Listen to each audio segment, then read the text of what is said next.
कुछ लोग ऐसे होते हैं जिनके लिए आप कुछ भी प्रयास कर लीजिए वो नहीं सुधरेंगे। कुछ लोग ऐसे होते हैं जो बात से नहीं मानते, वो लात से ही मानते हैं। हार्वर्ड जैसी बड़ी बड़ी यूनिवर्सिटियों ने इन जिहादियों के कल्चर के ऊपर रिसर्च किया है और उन्होंने हम लोगों को फार्मूला बताया है कि इनकी संख्या जब 40% से ऊपर हो जाएगी तो ये वहाँ के बहुसंख्यक मूलवासियों को समाप्त करके, काट करके, उनकी बहन बेटियों को अपने कब्जे में लेकर के, उनको जुबा करके, और जुबा भी ऐसे नहीं हलाल करके, तड़फा तड़फा के मारेंगे। यहाँ पर दुधकैया में जो घटना घटी है ये हिंदू समाज की प्रतिरोध क्षमता है। इस पर किसी भी प्रकार का कोई अत्याचार नहीं है। हम भी तो महाराणा प्रताप और छत्रपति शिवाजी के वंशज हैं। हम किसी दुरात्मा के पीछे चलने वाले पिट्ठू नहीं है कि वो कह दे कि एक गाल पे कोई तमाचा मारे और हम दूसरा गाल दिखा देंगे। धर्म को आघात पहुंचाने की बात यदि हमारे सगे भाई के द्वारा भी होगी तो हम उसके विरोध में जाएंगे। हम वो सनातन धर्मी, हमारे यहाँ तो गुरु का भी विरोध किया जा सकता है। अमित बघेल जी के जो बयान था जिसमें उन्होंने वरुण अवतार श्री झूलेलाल बाबा जी के मूर्ति के अपमान की बात की थी, अग्रसेन महाराज जी के अपमान की बात कही थी। कसाई तो आपका भाई हो गया और भाई आपके लिए कसाई हो गया। ये हमको कहीं ना कहीं आपके नियत में संदेह होता है। जब छत्तीसगढ़िया मुसलमान आपका भाई है तो छत्तीसगढ़िया सिंधी आपका भाई क्यों नहीं? वामपंथ को इस्लाम अपने गोद में बैठा लेता है, जब आवश्यकता पड़ती है वामपंथ को ईसाइयत, मिशनरी अपने यूज में उपयोग करते हैं। और ये तीनों का एक ही उद्देश्य है, मूल सनातन धर्म को जहां जहां मूल धर्म होगा उसको नष्ट कर दो। 55 जिहादियों ने भुवनेश्वर साहू को केवल हिंदू होने के नाते मार डाला था और वो 55 के 55 जिहादी थे। उत्तर प्रदेश के तर्ज पर कानून बनाने की आवश्यकता है और धर्मांतरण करने वाले को कठोर सजा मिलनी चाहिए। मैंने कई नेताओं से भी सुना है कि महाराज क्या बताएं, हम लोग चाहते तो हैं लेकिन अंदर में अफसरशाही इतनी हावी है कि हम जो चाहते हैं वो नहीं हो पाता। नमस्कार, राष्ट्रबोध से मैं पवन केसवानी। मैं इस वक्त हूँ राजिम के कल्प कुंभ में। यहाँ एक विहंगम दृश्य है, आध्यात्मिक सम्मेलन है। मेरे साथ हैं इस वक्त क्रांतिकारी संत दक्षिण कौशल पीठ के पीठाधीश्वर संत राजीव लोचन महाराज। जब मैंने उनका नाम क्रांतिकारी कहा तो आप इससे अंदाज़ा लगा सकते हैं कि किस तरह से इनकी भूमिका समाज के लिए बेहद अग्रणी पंक्ति में आ जाती है, खासकर छत्तीसगढ़ की सामाजिक दशा दिशा के लिए। महाराज जी आपका स्वागत है। जय श्री राम। जय श्री राम। महाराज जी मुझे बताएंगे कि ये जो सम्मेलन हो रहा है, इस सम्मेलन से यहाँ से आम जनता क्या लेकर के जाएगी और आप क्या महसूस कर पा रहे हैं? आपकी एक बहुत बड़ी भूमिका रही है समाज के लिए। ऐसा है कि राजिम कुंभ कल्प इस कार्यक्रम का नाम है। हिंदू सम्मेलन समाज को सामंजस्य, ऐकमत्य की ओर ले जाने के लिए सन 2006 से छत्तीसगढ़ राज्य बनने के बाद सरकार के द्वारा ये कार्यक्रम कराया गया। उसके पहले ये राजिम मेला के नाम से प्रसिद्ध था और इस संगम का बड़ा महत्व है। इसको छत्तीसगढ़ का प्रयाग कहा जाता है। जो लोग दक्षिण कौशल प्रदेश के लोग यात्रा करके प्रयागराज पूर्व में नहीं जा पाते थे, वो अपने पूर्वजों की अस्थियों को यहाँ विसर्जित करते थे। और संगम स्थल पर पवित्र समय में कल्प का मतलब ब्रह्मा का एक दिन, आप कुछ दिन यदि निर्धारित करके संकल्प पूर्वक रहते हैं तो ब्रह्मा के एक दिन के बराबर तपस्या करने का पुण्य प्राप्त होता है। इस भाव से यहाँ पर संत महात्माओं ने अपना आसन लगाया है।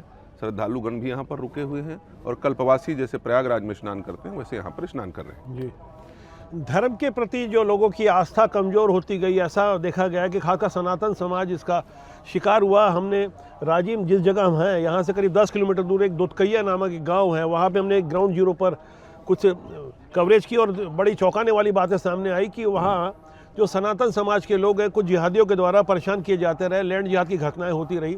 आपने बीरनपुर और कवर्धा में जिस तरीके से सनातन समाज का साथ दिया और जिस तरह से आपने आवाज़ उठाई विधर्मियों के विरुद्ध, ये दुधकैया में कैसे आप देख पा रहे हैं? इस घटना के बारे में तो आपको भी जानकारी होगी। ऐसा है, कोई व्यक्ति कितना भी प्रयास कर ले, रामचरितमानस में गोस्वामी तुलसीदास जी ने लिखा है कि फूरहि फरहि न वेद जदपि सुधा बरसहि जलज, मूरख हृदय न चेत जो गुरु मिलहि बिरंच सम। कुछ लोग ऐसे होते हैं जिनके लिए आप कुछ भी प्रयास कर लीजिए वो नहीं सुधरेंगे। स्वयं भगवान भी आकर के उनको सुधारना चाहें तो नहीं सुधार सकते। रावण को राम जी ने हनुमान जी को भेज करके समझाना चाहा, अंगद को भेज करके समझाना चाहा, लेकिन वो नहीं सुधरा। कुछ लोग ऐसे होते हैं जो बात से नहीं मानते, वो लात से ही मानते हैं। अब हम अपने आप को यदि भ्रमित करना चाहते हैं कि नहीं हम बात करेंगे, हम अपनी सज्जनता से सबको मना लेंगे, तो ये मूर्खता है। हार्वर्ड जैसी बड़ी बड़ी यूनिवर्सिटियों ने इन जिहादियों के कल्चर के ऊपर रिसर्च किया है और उन्होंने हम लोगों को फार्मूला बताया है कि इनकी संख्या जब 40% से ऊपर हो जाएगी तो ये वहाँ के बहुसंख्यक मूलवासियों को समाप्त करके, काट करके, उनकी बहन बेटियों को अपने कब्जे में ले करके, उनको जुबा करके, और जुबा भी ऐसे नहीं हलाल करके, तड़फा तड़फा के मारेंगे और मार करके जब उनकी बहन बेटियों के साथ बलात्कार करेंगे तो उनको सवाब मिलेगा और जन्नत मिलेगा। तो ये उनका सिद्धांत है, तो वो स्वाभाविक प्रवृत्ति है। तो अब ऐसे स्थिति में सनातनियों को, हिंदुओं को सोचना है कि आप अपने बहन बेटियों को बचाना चाहते हो, आप अपनी संपत्ति को बचाना चाहते हो, नहीं बचाना चाहते, कोई बात नहीं, कोई दिक्कत नहीं, स्वागत है आपके विचार का। संत राजू लोचन दास दिल से कहते हैं, बिना राग लपेट के, बिना किसी भूमिका के अपनी बात को कहते हैं। मैंने इन्हें 8 अप्रैल 2023 की उस तारीख में बीरनपुर में मैंने देखा था, जिस तारीख को, जिस समय भुवनेश्वर साहू की हत्या हुई थी, उसके कुछ ही घंटे बाद महाराज जी वहाँ पहुँचे थे। उस समय की जो सरकार थी, उस सरकार के खिलाफ में इन्होंने बड़ी बेबाकी से, दुस्साहसी तरीके से अपनी बात रखी थी और हालांकि इनके विरुद्ध काफ़ी दबाव भी बनाया गया। उसके बाद एक माहौल खड़ा होता है। महाराज जी आप कैसे देख पा रहे हैं, दुधकैया में भी एक इस तरह का खान पारा जैसी नहीं, हिंदू जागृत होगा तब हिंदू बचेगा। यहाँ पर दुधकैया में जो घटना घटी है ये हिंदू समाज की प्रतिरोध क्षमता है, इस पर किसी भी प्रकार का कोई अत्याचार नहीं है। एक मुश्किल से 2, 4, 10 घर के लोगों ने मिल करके पूरे गांव को संतप्त कर रखा था। उनके धार्मिक मान बिंदुओं को वो लोग तोड़ रहे थे, नष्ट कर रहे थे, कुचल रहे थे, उनके देवी देवताओं के मंदिरों में जा करके लघुशंका कर रहे थे। अब बताइए, हम भी तो महाराणा प्रताप और छत्रपति शिवाजी के वंशज हैं। हम किसी दुरात्मा के पीछे चलने वाले पिट्ठू नहीं हैं कि वो कह दे कि एक गाल पे कोई तमाचा मारे और हम दूसरा गाल दिखा देंगे। हम दुरात्मा के पीछे नहीं, हम महात्मा भीष्म पितामह के पीछे चलने वाले व्यक्ति हैं। अहिंसा परमो धर्म, धर्म हिंसा तथैव च। रही बात बीरनपुर की, तो बीरनपुर की घटना में मेरा कोई योगदान नहीं था। बस एक चीज़ थी कि जब भुवनेश्वर साहू को 55 जिहादियों ने कुचल करके मार डाला, नोच करके मार डाला और गला घोंट करके मार डाला, उसके 25 मिनट के अंदर मैं वहाँ पर पहुँचा। पास में मेरी कथा चल रही थी। मैंने सुना कि बेमेतरा जिला मेरी जन्मभूमि है और हम भारत में हिंदुत्व की और हिंदू को जगाने की बात करते हैं, और हमारे जिला में इस प्रकार की घटना घटी है। तो अब उस समय मैं अपने आप को रोक नहीं पाया, मैं भाग करके वहाँ पहुँचा। वहाँ पर वस्तु स्थिति को लोग बताने का हिम्मत नहीं कर पा रहे थे मीडिया के सामने, कैमरा के सामने।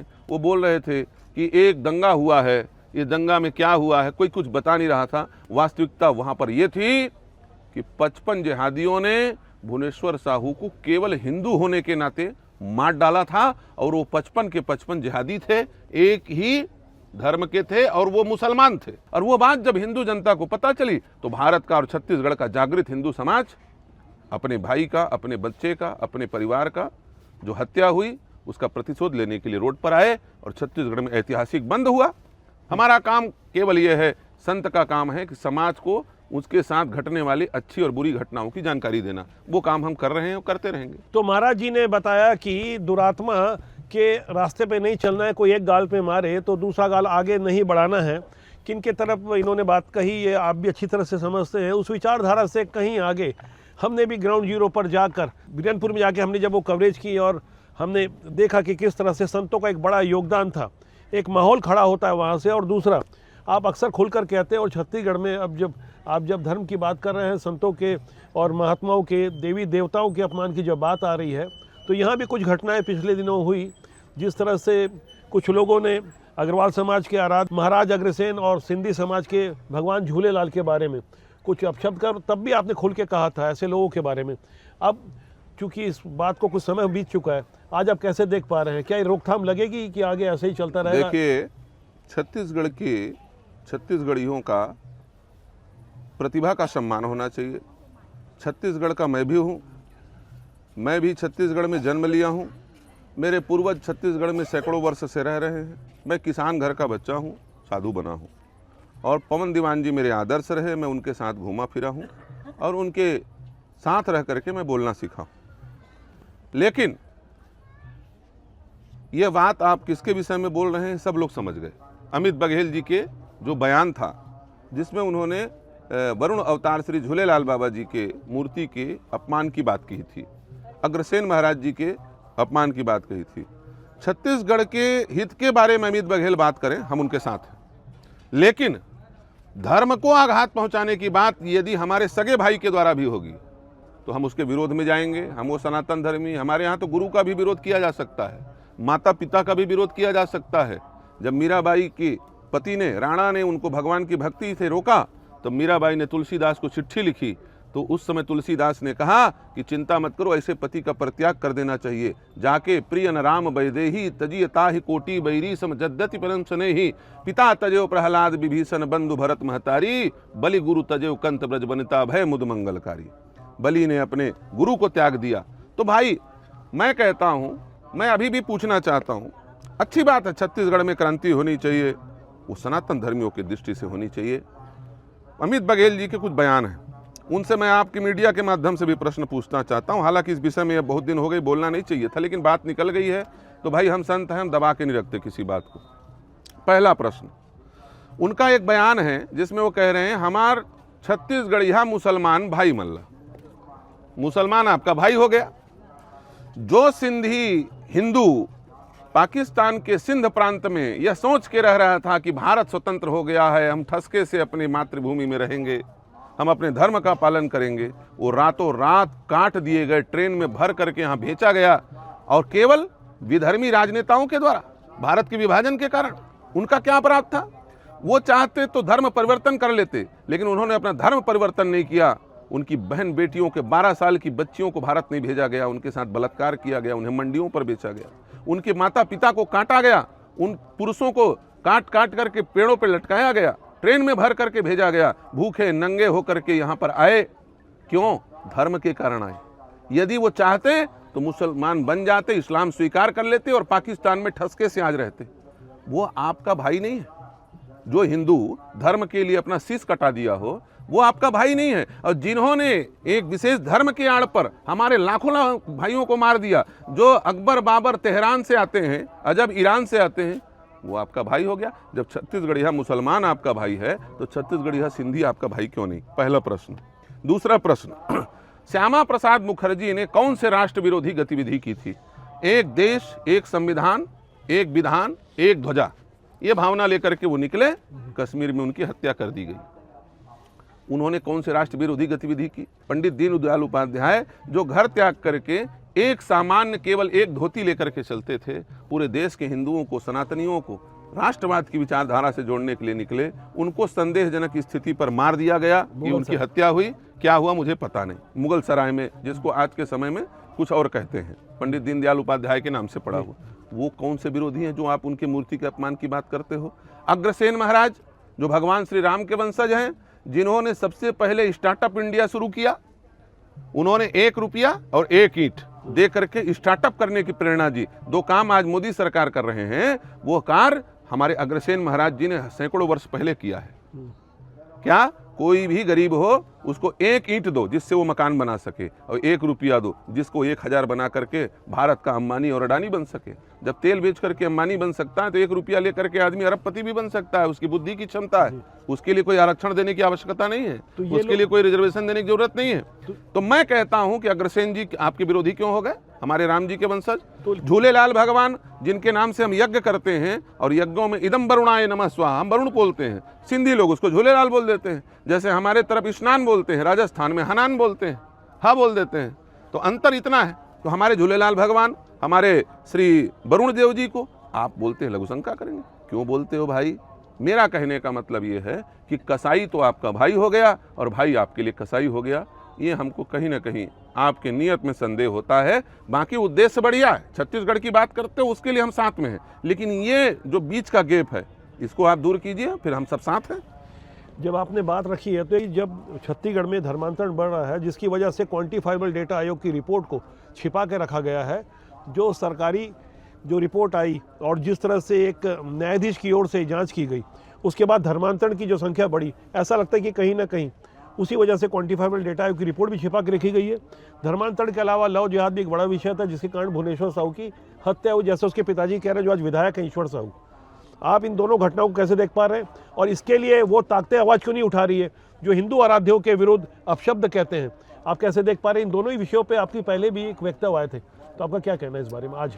मेरा साफ ये कहना है, भुवनेश्वर साहू की जो हत्या हुई जी, उसके जो आरोपी हैं उनके साथ क्या हुआ अभी जनता को पता नहीं है। वो जनता को पता होना चाहिए, क्योंकि जनता में आक्रोश था और उसका कहीं ना कहीं राजनीतिक परिणाम भी आया। जी, मैं साफ शब्दों में बोलता हूँ, मैं साधु हूँ, लपेट करके नहीं बोलता। भुवनेश्वर साहू की हत्या करने वालों के साथ क्या हुआ ये जनता को पता होना चाहिए। यह काम सबका है, हमारा आपका भी है, शासन प्रशासन का भी है। उसको न्याय मिलना चाहिए, क्योंकि वो हमारा एक बालक था, हमारा एक भाई था, उसके साथ गलत कार्य हुआ, हम अभी भी उसको मानते हैं। मेरा विषय दूसरा था। मेरा कहना था कि धर्मांतरण और लव जिहाद, इन विषयों पर वो ताकतें क्यों नहीं बोलती जो कि हिंदू आराध्यों के लिए अपशब्द कहते हैं, और आज कुछ लोग जेल में हैं। मैंने आपको पूरी बात बता दी अभी कि हमको इसी कारण उनके नियत पर संदेह है। जी, हमको इसी कारण इन लोगों के नियत पर संदेह है। छत्तीसगढ़ में धर्मांतरण कैसे देख रहे हैं आप? छत्तीसगढ़ में धर्मांतरण तो एक विकट समस्या है।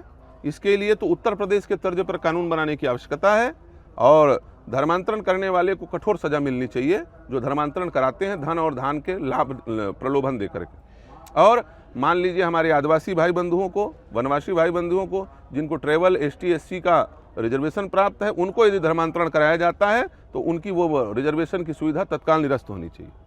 रायपुर राजधानी में भी कई जगह लैंड जिहाद हुई और छत्तीसगढ़ में धीरे धीरे लैंड जिहाद की घटनाएं बढ़ती जा रही है। धमतरी के एक चौराहे में भी कोई ऐसा चबूतरा बना दिया गया है जिसको मजार या कभी मकबरे का नाम दे दिया जाता है। तो इस तरह से धीरे धीरे पूरे भारत में और छत्तीसगढ़ में, जहां अपेक्षाकृत ऐसे लोग पहले कम थे, अब ज़्यादा देखे जा रहे हैं, ज़्यादा शिकायतें आ रही है। क्या कोई राजनीतिक कारण से ऐसी आपको लग रहा है कि ज़्यादा शिकायतें आ रही है, या कुछ इसमें सच्चाई भी है? ऐसा है, देखिए, भारत स्वतंत्र होने के बाद इतने वर्षों तक एक विशेष विचारधारा के बीच में चला। जी, भारत 4 महाशक्तियों के युद्ध का क्षेत्र है, जो धीरे धीरे सिकुड़ता जा रहा है। पहले ये भूमि बहुत लंबी थी। 4 विचारधारा कौन कौन सी है?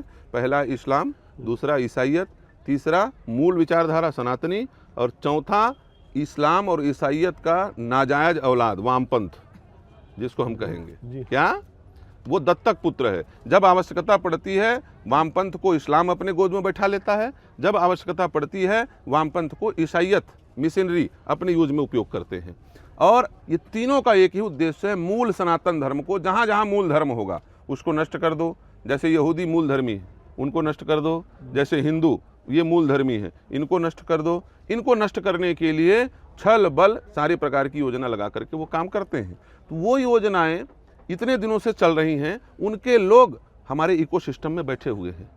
हमारे शासकों को, हमारे राजनेताओं को, जो राष्ट्रवादी विचारधारा से सत्ता पर पहुंचे हैं, वहां पहुंच करके असावधान नहीं होना चाहिए। मैंने कई नेताओं से भी सुना है कि महाराज क्या बताएं, हम लोग चाहते तो हैं लेकिन अंदर में अफसरशाही इतनी हावी है कि हम जो चाहते हैं वो नहीं हो पाता। क्यों? इकोसिस्टम में उनके लोग बैठे हैं, ब्यूरोक्रेट उनके हैं। आप बोलोगे ऐसा गलत।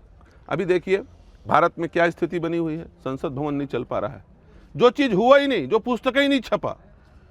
राजनीतिक विषय में पूछेंगे तो अब लोग बोलने लगेंगे, कांग्रेस वाले बोलने लगेंगे कि महाराज भाजपा का प्रचार कर रहे हैं, लेकिन अंधेरा भी समझ जाएगा कि बात क्या हो रही है। जो पुस्तक नहीं छपा, जिसने लिखा है वो नरबड़े बोल रहे हैं कि हमने ये लिखा ही नहीं, और उस बात को लेकर के धरना दिया जा रहा है। चक्का जाम करके बैठे हैं, पूरा रोड, एक मकर द्वार को गेट घेर दिया गया है संसद भवन का, और वहां पर प्रधानमंत्री की कुल, ये क्या है? घोर अराजकता है। और ब्यूरोक्रेट में राजनीतिक फ्रेंचाइजी पार्टियां हैं उनकी, है कि नहीं? जैसे आप बड़ी बड़ी कंपनियों की फ्रेंचाइजी होती है ना, वैसे इन विचारधाराओं की फ्रेंचाइजी के रूप में नए नए पार्टियां हैं, जिनका कोई उद्देश्य नहीं। कोई जातिवाद को लेकर के चल रहा है, कोई केवल परिवारवाद को लेकर चल रहा है, और उनका उद्देश्य यह है कि कैसे भी करके हिंदू को बांटो और उसके बाद काटो। संत समाज के आशीर्वाद से ही सनातन सुरक्षित है।